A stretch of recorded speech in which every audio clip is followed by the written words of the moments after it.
failure meant a stripping away of the inessential. I stopped pretending to myself that I was anything other than what I was, and began to direct all my energy into finishing the only work that mattered to me.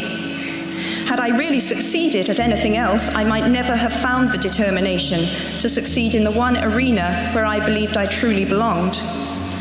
I was set free because my greatest fear had been realized, and I was still alive, and I still had a daughter whom I adored, and I had an old typewriter and a big idea. And so rock bottom became the solid foundation on which I rebuilt my life. You might never fail on the scale I did, but some failure in life is inevitable. It is impossible to live without failing at something, unless you live so cautiously that you might as well not have lived at all, in which case you fail by default. If I see something, I see an opportunity, I'm gonna go for it. Yeah. You know what I'm saying? We're all gonna die one day. Yeah, it's true. So we live like that.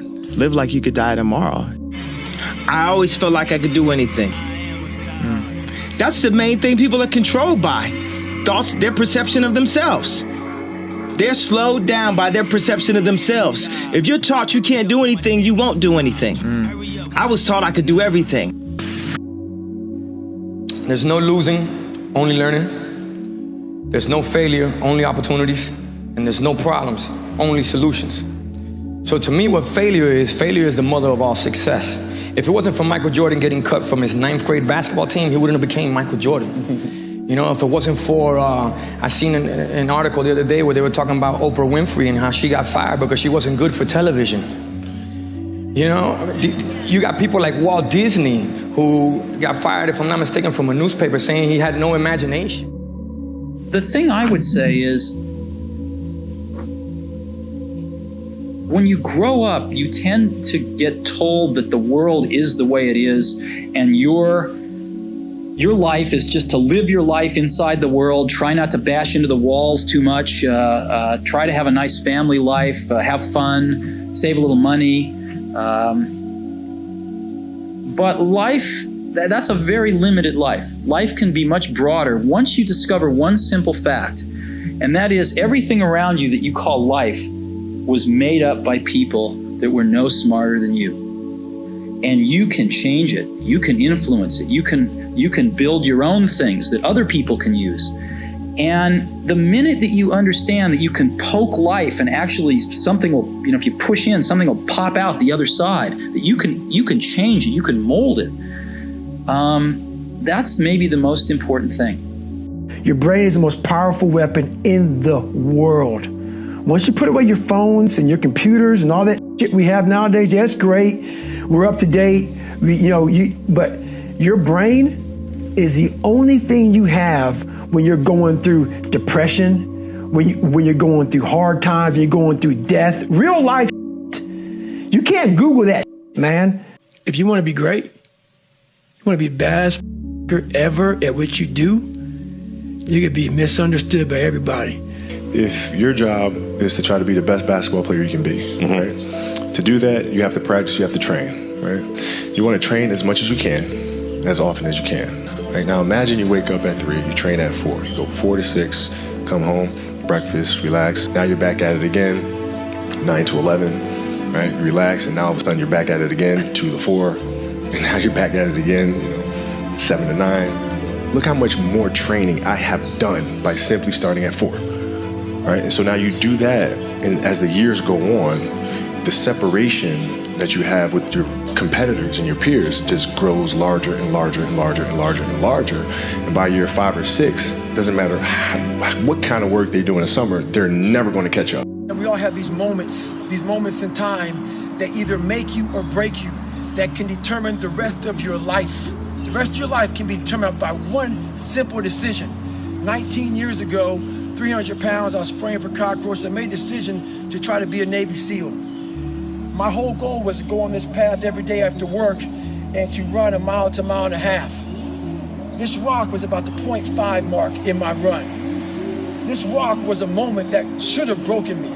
I got 0.5 into it. I weighed 297 pounds. I sat on this rock and I had a decision to make. I wanted to quit. I wanted to give up. There wasn't some inspirational quote. There wasn't nothing. It was me, myself, and it was freezing out here. I had to make a decision. The decision I made was to get up and keep on going. That one moment changed the rest of my life. So to everyone out there whose dreams are scaring you, whose dreams make you want to quit, just don't quit. It's good. Your dreams should be big. They should be scary. Just keep pushing through. I have this thing I say, champion mentality. It's not about winning. It's not about a trophy. It's about having no quit. It's about giving everything you have so that when you show up on game day, before the results are over, you're proud of yourself. You know the work you put in. Because you're going to be so fucking obsessed and so driven to get there. That's what it takes. It takes every second of your fucking life. Anybody says balance? Yeah, balance is important for a lot of fucking people. It is. But if you want to fucking go to that edge where people do not like you, don't understand you, question everything you fucking do, you've arrived. We're not on this stage just because of talent or ability.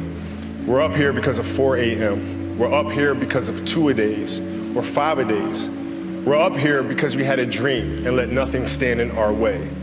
If anything tried to bring us down, we used it to make us stronger. We were never satisfied, never finished, will never be retired. My high school English teacher, Mr. Fisk, I actually paid attention one time in class. And he said, he had this beautiful quote, and it read, "Rest at the end, not in the middle." And I took that to heart. I believe there's time for resting at the end, but for me, that time is not now. Stop complaining about the results you didn't get from the work you didn't put in. The only way to become more successful than most people is to be willing to do something most people aren't willing to do. If you fail on Monday, the only way it's a failure on Monday is if you decide to not progress from that.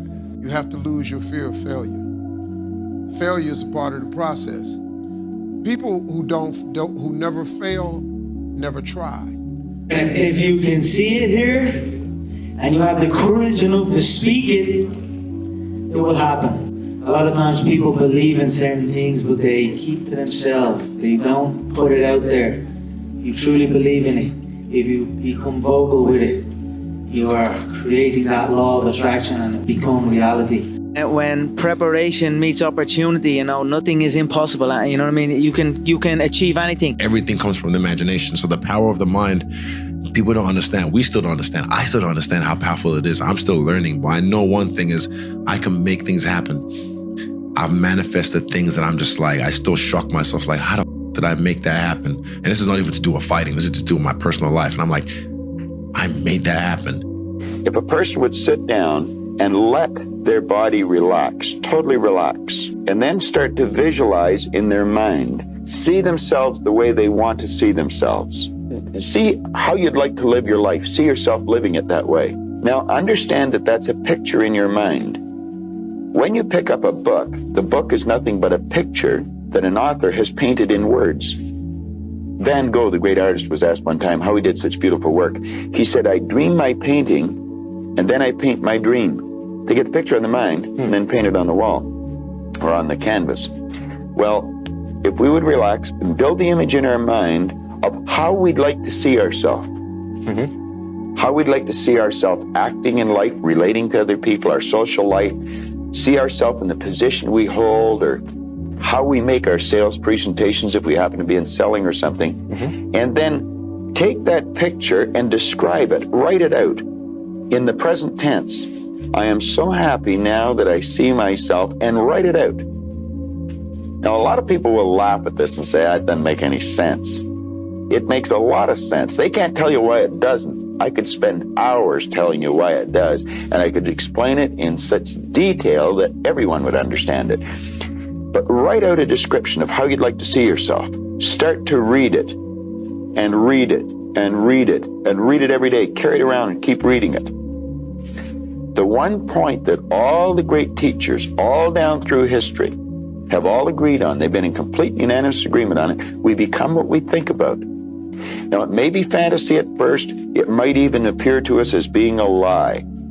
But if you read it often enough, you'll start to believe it. And when William James said, believe in your belief will create the fact, you will see the person's personality change. I watch people in the seminars, personality change right in front of my eyes.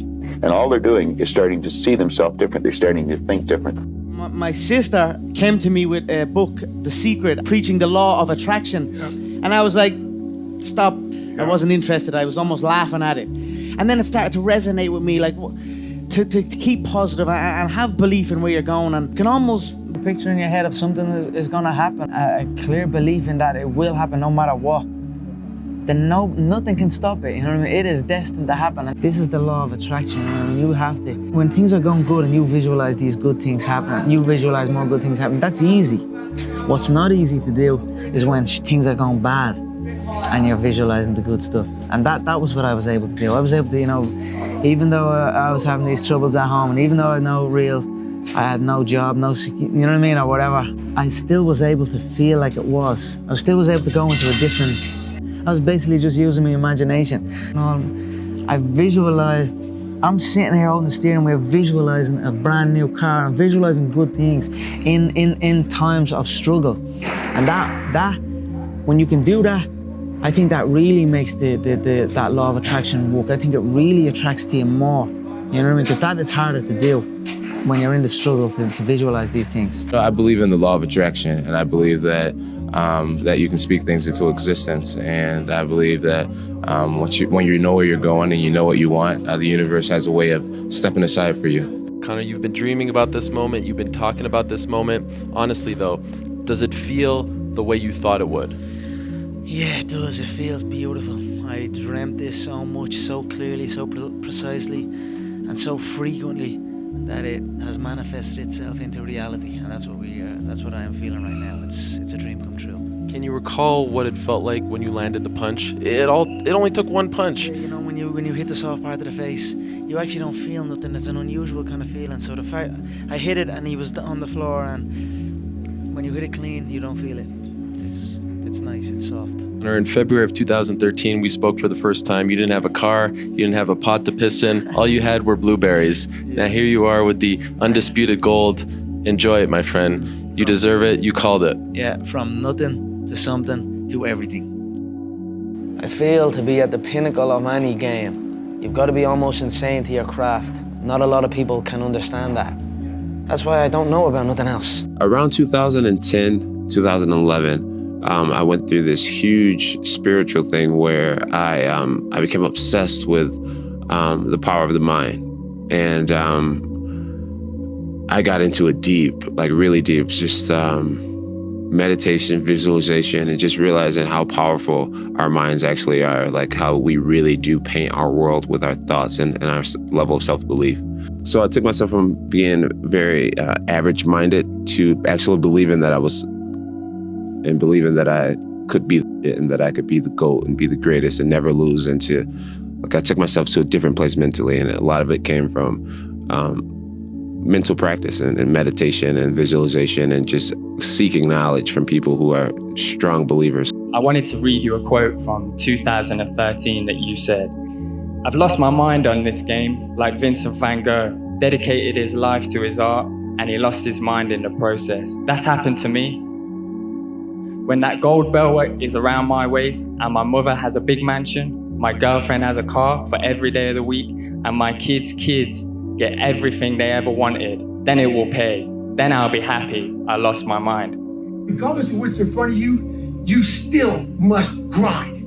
I'll never be in the Olympics. I'll never be a professional athlete, but still I grind. I fail at most things I do, but still I grind. I don't want to do half the shit I do, but still I grind.